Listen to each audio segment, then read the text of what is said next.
오늘 다윗이 그의 아들 솔로몬에게 하는 축복의 말이지요. 이제 솔로몬이 이스라엘의 왕이 되었습니다. 왕이 되어서 이제 그 솔로몬 왕이 특별히 하나님의 성전을 건축하려고 하지요.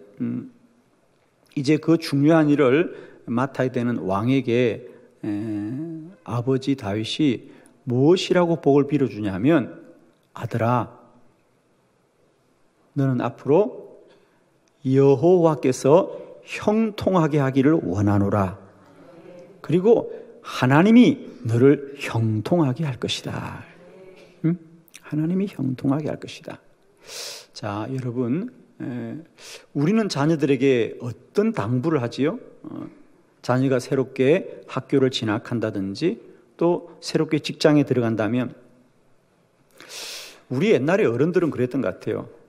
차 조심해라, 길 조심해라, 때를 그르지 말고 식사를 잘해라, 뭐 이런 걸 부탁했던 것 같아요. 혹은 뭐 열심히 살아라 그랬던 것 같아요. 그런데 오늘 다윗은 왕이 되는 그의 아들에게 뭐라고요? 하나님이 너를 형통케 하리다. 아멘. 관점이 다른 거죠. 우리들의 부모들은 자녀들에게 권면하는 겁니다. 조심해라, 열심히 살아라, 노력해라. 그런데 오늘 다윗은 아들에게 권면하거나 부탁하는 것이 아니라 하나님의 복을 빌어줍니다. 아들아, 너의 가는 길을 하나님이 형통하게 하기를 원하노라. 그리고 너의 길을 하나님이 형통하게 하리라.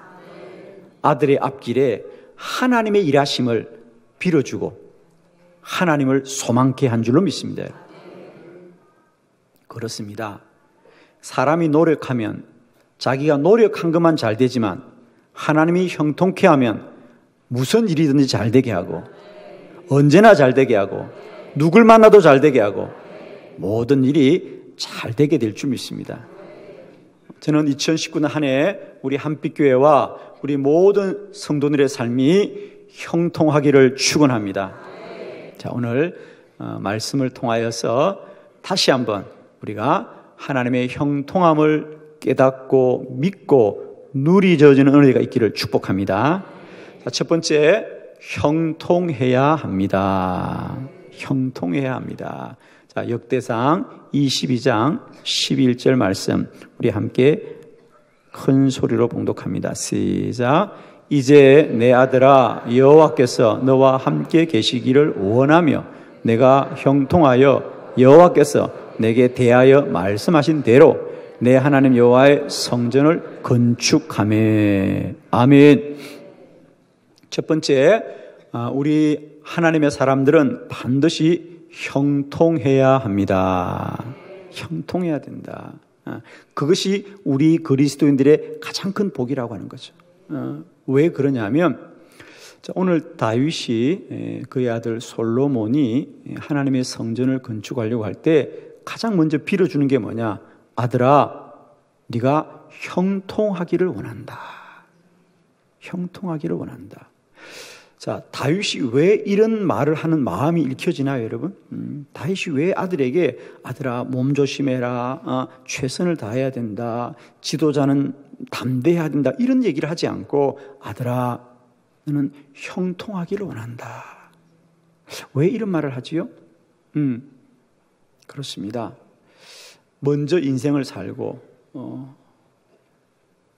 먼저 하나님 일을 했던 이 다윗은 자기 안에 약점이 무엇인지를 아는 거지요. 왜? 사실 이 하나님의 성전은 다윗 왕이 그렇게 소원했던 거거든요. 자기가 하고 싶었던 일이에요. 그래서 다윗은 왕이 되자마자 성을 쌓거나 군대를 세우는 게 아니라 가장 먼저 이스라엘이 잃어버렸던 법궤를 되찾아옵니다. 그죠? 블레셋에서 빼앗겼던 법궤를 찾아온 일이 다윗이 왕이 되고 가장 먼저 한 일이었어요. 그리고 그 하나님의 법궤가 돌아오는 날 다윗은 얼마나 기뻤던지 덩실덩실 춤을 추었다 그래요. 왜? 그 법궤가 있어야만이 성전을 지을 수 있거든요. 그 법궤를 이제 지성소에 모셔야만 되는 겁니다. 그리고 그는 성전을 지을 수 있도록 모든 준비를 다 하였다 그랬어요. 예. 금과 은을 다 준비하고 철과 놋을 다 모아놓고 목재와 돌들을 다 쌓아놓았어요. 그런데 어느 날 하나님이 나단 선지자를 통하여서 다윗에게 아니다, 다윗 왕은 그동안 전쟁을 너무 많이 하여서 피를 너무 많이 흘리게 하였구나. 그래서 다윗은 나의 집을 짓지 못한다. 나의 집은 솔로몬에게 짓게 하여라 그럽니다. 그때 다윗이 깨달았던 게 뭐예요? 그렇구나. 사람의 길이라고 하는 것은 내가 열심히 산다고 되는 것도 아니고 능력이 있다고 되는 것도 아니고 내가 노력한다고 되는 것도 아니고 하나님이 그 길을 열어주셔야 되는구나. 하나님이 열어주셔야 되는구나. 왕이면 못할 일이 하나도 없을 것 같은데 왕이 되어도 할 수 없는 일이 있다. 우리의 길은 오직 하나님이 형통하게 하여야 되는구나. 그래서 훗날 다윗은 시편에서 이렇게 고백하고 있지 않습니까? 시편 127편 1절에 보면 여호와께서 집을 세우지 아니하면 세우는 자의 수고가 헛되며 여호와께서 성을 지키지 아니하시면 파수꾼에 깨어 있음이 헛되도다 그래요. 물론 우리도 수고하고 애쓰고 최선을 다해야 되겠지만은 하나님이 은혜 베풀어 주셔야 되고 하나님이 길을 열어 주셔야 되고 하나님이 지켜 주셔야 되고 하나님이 보호해 주셔야 되고 하나님이 때를 따라 돕는 은혜를 주셔야 된다.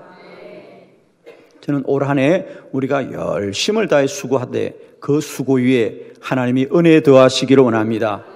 우리의 모든 길을 형통케 하시기를 축원합니다. 두 번째, 말씀을 따르면 형통합니다. 13절의 말씀을 우리 함께 봉독합니다. 시작. 그때에 내가 만일 여호와께서 모세를 통하여 이스라엘에게 명령하신 모든 규례와 법도를 삼가 행하면 형통하리니 강하고 담대하여 두려워하지 말고 놀라지 말지어다. 아멘. 우리가 형통한다는 것은 그저 사람들의 마음대로 된다는 뜻이 아니고요. 주 안에서 하나님 안에서 잘 되는 것이 형통입니다. 그래서 형통은 어떻게 된다? 그렇습니다. 우리가 하나님의 말씀을 따를 때에 형통합니다. 그래서 우리 성도들이 잘 되는 것은 인간의 소욕과 인간의 정욕을 따라 잘 되는 것이 아니라 주의 뜻을 따라 잘 되는 것이다. 아멘. 요한복음에 보면 주님도 그렇게 말씀하셨습니다. 15장 7절에 너희가 내 안에 거하고 내 말이 너희 안에 거하면 무엇이든지 원하는 대로 구하라. 그리하면 이루리라. 무엇이든지 이루어지는데 그 무엇이든지 이루어지는 전제는 뭐냐? 너희가 내 안에 거하고 내 말이 너희 안에 거하면 무엇이든지 이루어진다. 할렐루야. 그러므로 우리는 언제나 주의 말씀 안에 거하면 말씀이 우리를 복되게 하실 줄 믿습니다. 아마 우리가 성경에서 여러 사람들의 이야기를 우리가 읽지만 그중에서 형통한 사람을 들으라면 누가 기억납니까? 예, 요셉이 생각이 납니다. 그렇죠? 요셉이 생각이 납니다. 자, 창세기 39장 2절로 3절의 말씀을 한번 볼까요, 여러분? 다 같이 시작. 여호와께서 요셉과 함께 하심으로 그가 형통한 자가 되어 그의 주인 애굽 사람의 집에 있으니 그의 주인이 여호와께서 그와 함께 하심을 보며 또 여호와께서 그의 범사에 형통하게 하심을 보았더라. 아멘. 요셉의 인생은 하나님이 형통하게 한 사람인 줄 믿습니다. 하나님이 형통하게 했습니다. 여러분 사실은 이제 요셉이 그 애굽의 총리까지 되었지만 실상은 요셉의 인생은 눈물의 인생입니다, 여러분. 그죠? 어린 나이에 형제들로부터 버림을 받지 않습니까? 아버지의 심부름을 갖습니다. 그런데 형제들이 그를 상인들에게 팔아버립니다. 그래서 형제들로부터 버림을 받고, 그래서 이제 애굽에 가서 보디발의 집에서 열심히 그가 종살이합니다. 인정을 받았습니다. 그죠? 열심히 노력하고 인정을 받았는데 또 모함을 당해서 감옥에 갑니다.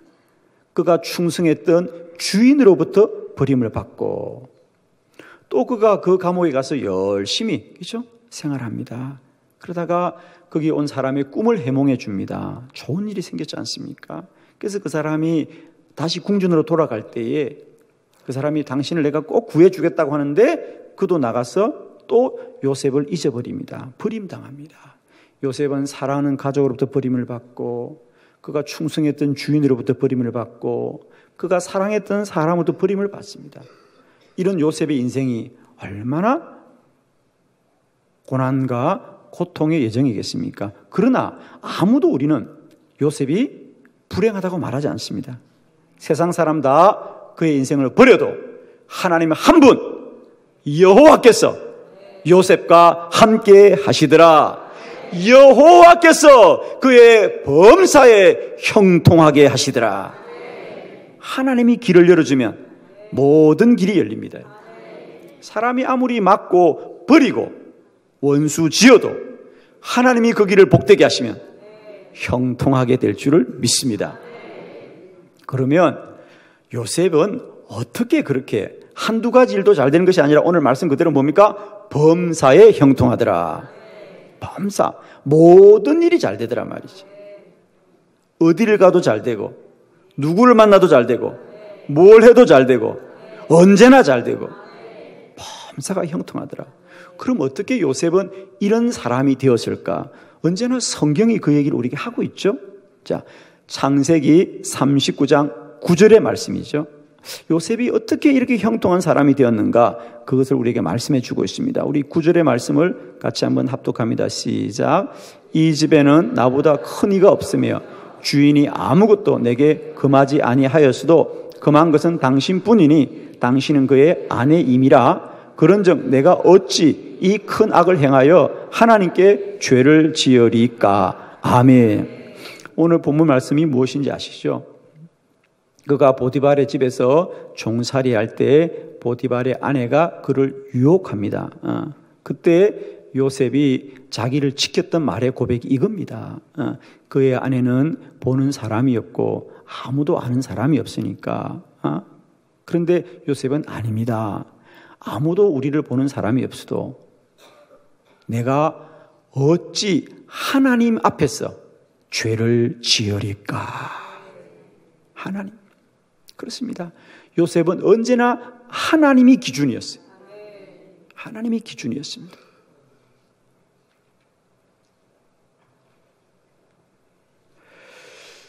그렇습니다.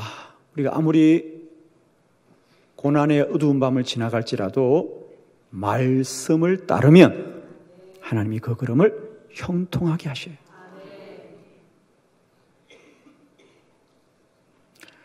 내가 말씀을 지키면 말씀이 나를 지켜줍니다.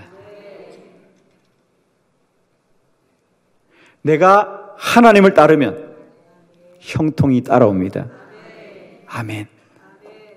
올 한 해 말씀을 따름으로 우리 모두가 형통해지는 복을 누리기를 축원합니다. 자, 세 번째 말씀입니다. 더하고 잘하고 무수하여 집니다. 14절로 16절을 교독하겠습니다. 14절입니다.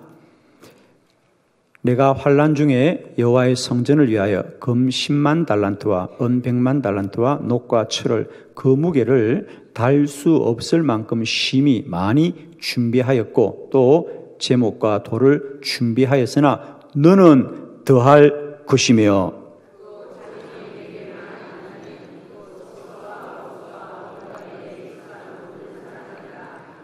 금과 은과 녹과 철이 무수하니 너는 일어나 일하라. 여호와께서 너와 함께 계실지로다 하니라. 아멘.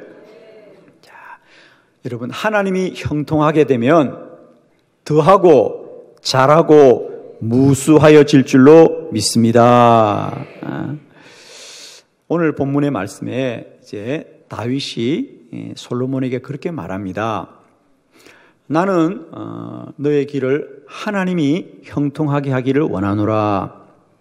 하나님이 형통하면 어떻게 되느냐? 첫 번째 14절에 보니까, 자, 내가 환난 중에, 여기 내가는 다윗입니다. 그죠? 나는 어려운 중에도, 환난 중에도 여호와의 성전을 위하여 금 10만 달란트, 은 100만 달란트, 녹과 철은 무기를 다할 수 없을 만큼 많이 준비하고 제목과 돌을 준비하였으나 나는 이만큼 준비했다. 그러나 너는 하나님이 형통하면 이런 나보다 더할 것이며, 예, 남이 더해도 아멘하면 우리는 더할 줄로 믿습니다.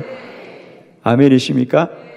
예. 그래서 사람이 노력하고 수고하여도 잘 되지만 하나님이 형통하면 더 잘 됩니다. 그래서 더하여 주겠다. 나는 이렇게 많이 준비했는데 하나님은 너를 더하게 하실 거야. 올 한 해 우리에게 이런 형통함이 있기를 그리스도 예수의 이름으로 축원합니다. 그리고 이제 15절도 보면 이렇습니다. 또 장인이 내게 많이 있나니 너에게 많이 있다. 곧 석수와 돌을 만지는 사람과 목수와 나무를 자르고 붙이는 사람과 온갖 일에 능숙한 모든 사람이니라. 할렐루야. 무슨 말입니까? 아들아, 네가 성전을 지으면 너 주변에는 장인들, 석수와 목수와 온갖 일에 익숙한 사람이 많이 있으니 네가 성을 지으면 잘 지을 것이다. 할렐루야. 잘 지을 것이다. 여러분, 우리가 똑같이 하더라도 하나님이 형통케 하면 하는 일들이 잘 될 줄로 믿습니다. 아멘이시죠?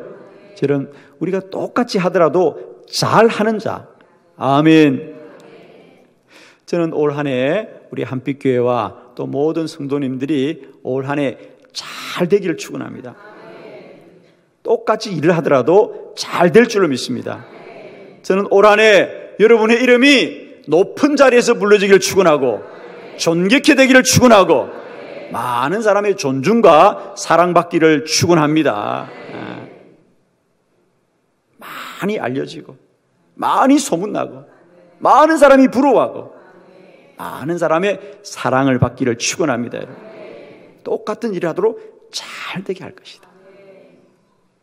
자, 세 번째 16절의 말씀은 이런 말씀이죠. 그리고 금과 은과 녹과 철이 무수하니 너는 일어나 일하라. 여호와께서 너와 함께 계실지로다 하니라. 아멘. 뭐라고 세 번째? 무수하니. 할렐루야. 무수하다. 아주 많아진다. 할렐루야.